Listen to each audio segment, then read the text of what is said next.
అందరికీ నమస్కారం. మీరు చూస్తున్నారు బిగ్ బ్రేకింగ్ న్యూస్. ఈ రోజు దర్శి మున్సిపల్ కమిషనర్ మహేష్ ఇంట్లో కూడా ఏసీబీ రైడ్. దర్శి పేట ఈ రెండు ప్రాంతాల్లో కూడా ఏకకాలంలో ఏసీబీ ఒకేసారి దాడులు నిర్వహించడం జరిగింది. విలువైనటువంటి పత్రాలను కూడా వారంతా స్వాధీనం చేసుకోవడం జరిగింది. దర్శి మున్సిపల్ కమిషనర్ గా మహేష్ బాధ్యతలు చేపట్టిన దగ్గర నుంచి కూడా ఒక పార్టీకి కొమ్ము కోస్తూ ప్రజల్లో గందరగోళ పరిస్థితులు సృష్టించారనేది అక్కడ వినిపిస్తున్నటువంటి దర్శి ప్రాంతంలో వినిపిస్తున్నటువంటి అంశం. ఆయన అక్కడికి వచ్చినటువంటి వారి దగ్గర కూడా కొంత కాంట్రాక్టర్ల దగ్గర మరి ఒక పార్టీకి కొమ్ము కాస్తూ మరి ఆయన పనిచేస్తున్నారనే వార్తలు అయితే వినిపిస్తా ఉన్నాయి.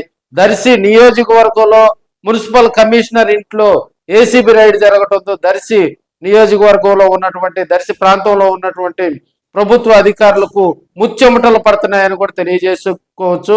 ఏకకాలంలో దర్శిపేట ప్రాంతంలో మున్సిపల్ కమిషనర్ మహేష్ ఇంట సోదాలు నిర్వహించారు.